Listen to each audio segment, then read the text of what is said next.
नमस्कार। एसिडिटी के लिए डाइट प्लान। एसिडिटी जिस समस्या से आज लगभग बहुत सारे लोग परेशान हैं, ऐसा मान लेते हैं कि लगभग 50% लोग पित्त की समस्या से परेशान हैं। बहुत सारे लोगों को तो ये महसूस ही नहीं हो पा रहा है अभी कि हमको एसिडिटी की प्रॉब्लम है, लेकिन लक्षण बहुत सारे हैं। ऐसी 5 चीजें जो एसिडिटी के लिए रामबाण औषधि जैसा काम करती हैं। आहार प्रक्रम क्या होना चाहिए, सवेरे से लेकर शाम तक आपके आहार तालिका में कौन सी चीजों का उपयोग होना चाहिए कि यह एसिडिटी बिल्कुल धीरे धीरे करके खत्म होना चालू हो जाए। और एसिडिटी के वो 4 लक्षण जो एसिडिटी के साथ साथ आपको महसूस होते हैं। आपको कभी कभी ऐसा लगेगा कि पेट में जलन तो नहीं हो रही है, लेकिन उन 4 लक्षणों का समावेश जो है, चारों लक्षण एक साथ अगर शरीर पर आना चालू हुए हैं तो ये सीधे सीधे दर्शाते हैं कि पित्त का प्रकोप शरीर पर है। और पित्त शरीर पर अगर प्रकोप के रूप में आएगा तो पित्त वृद्धौ संतापः, पित्त की वजह से पूरा जीवन आपका संताप से भर जाएगा, हमेशा भ्रम बना रहेगा। एक तरीके से पागल जैसा हो जाता है इंसान पित्त की अधिकता में, पित्त के प्रकोप में, और वो इधर से उधर उधर से इधर भटकता रहता है। पेट में दर्द है, आंतें साफ नहीं हो रही हैं, पेट में भारीपन बना हुआ है, गर्दन में दर्द रहता है, सिर में दर्द हो जाता है, भ्रम की अवस्था रहती है, चिड़चिड़ापन रहता है, घर में किसी से बातचीत नहीं हो पा रही है, या फिर किसी से बोलने का मन नहीं करता है, किसी की सुनने का मन नहीं करता है। ये सारे लक्षण जो हैं ये पित्त की ही प्रवृत्ति के लक्षण हैं। पित्त की प्रकृति जो है वो जब वृद्धि पर जाती है तो ये सारे लक्षण आना चालू होते हैं। और आपको इन लक्षणों से अगर पूरे तरीके से निजात पानी है, छुटकारा पाना है, तो ये वीडियो अंत तक ज़रूर देखिए। अगर आपने ये वीडियो पूरा देखा, इसमें बताए गए नियम, बताए गए कंटेंट अगर आपने फॉलो किए तो आप इन समस्याओं से बहुत अच्छे तरीके से बच सकते हैं। सबसे पहले हम देखते हैं कि पित्त की समस्या में ऐसी 5 चीजें जिनका उपयोग अगर आप करेंगे तो धीरे धीरे करके आपका पित्त जो है वो कम होना चालू हो जाएगा। पहला, आंवला और मिश्री।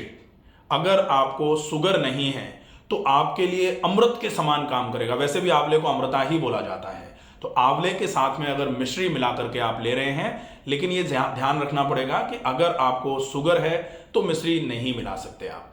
अगर शुगर नहीं है तो पहले नंबर पर आंवला और मिश्री।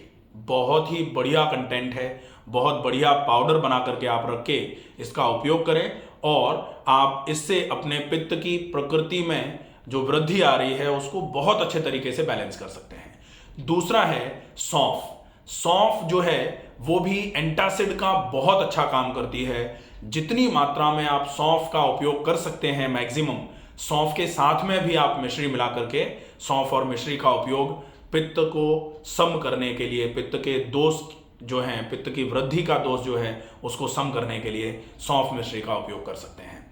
फिर है ज्यादा मात्रा में पानी।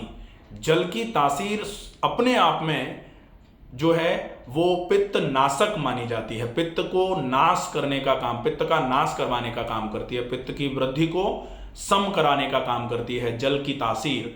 तो शीतल जल, आपको पानी की अधिकता बहुत आवश्यक है। पित्त की तासीर जो है वो गर्म होती है, गर्मी की तासीर है, जलन पैदा करने की तासीर है। और जल आप अगर पहुंचा देंगे तो जलन खत्म हो जाएगी। जल न, जहां जल नहीं होगा वहां जलन होगी, जल पहुंचा दीजिए, जलन कम हो जाएगी। तो पित्त को सम करने के लिए जल मतलब पानी बहुत उपयोगी साबित होता है। फिर है, आप पित्त की वृद्धि का दोष अगर है उसमें आहार में मसालों का उपयोग जितना कम करेंगे वो आपके लिए बहुत ही ज्यादा उपयोगी माना जाएगा। आप किसी भी प्रकार का मसाला जो है उसका उपयोग कम से कम करिए। मसालों के रूप में क्या उपयोग में लेना है वो हम आगे वीडियो में बताएंगे।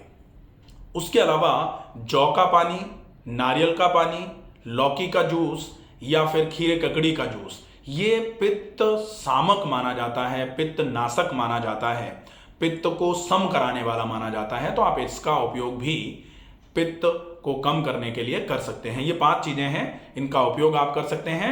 अब हम देखते हैं कि आहार क्रम क्या होना चाहिए और आहार को किस तरीके से लें, कौन से समय में क्या खाया जाए कि यह आपके पित्त को कम करने का काम करे। सबसे पहले पित्त के लक्षण जो होते हैं, पेट भारी है, सीने में भारीपन रहता है, पेट के भारीपन की वजह से यहाँ हमेशा भारीपन बना रहता है, कुछ लोग कहते हैं यहाँ कुछ फंसा सा लगता है, खाना खाते हैं ऐसा लगता है यहाँ कुछ फंस गया है, या फिर खाना जैसे ही हम निगलने की कोशिश करते हैं खाना ऊपर की तरफ उछल के आने का काम करता है, तो ये भी पित्त की तासीर ही मानी जाती है, पित्त के वृद्धि का लक्षण माना जाता है। अब आपको ये ध्यान रखना है कि अगर ये लक्षण आपको आ रहे हैं, गर्दन में दर्द लग रहा है, आपको सिर में भारीपन लग रहा है, त्वचा का कोई रोग आ रहा है, ये सारे लक्षण होते हैं। इन सारे लक्षणों को खत्म करने के लिए, आप पित्त को सम करने के लिए, पित्त को बैलेंस करने के लिए आप आहार तालिका क्या रखेंगे? जैसे ही आप सवेरे जागें, जागते ही ज्यादा मात्रा में पानी एक साथ एक बार में ज्यादा मात्रा का पानी पी लें। इसको ऊषा पान बोला जाता है, कहा जाता है ब्रह्म मुहूर्त उत्तिष्ठे ऊषा पानम। जागते ही ज्यादा मात्रा का पानी एक बार में पी लीजिए।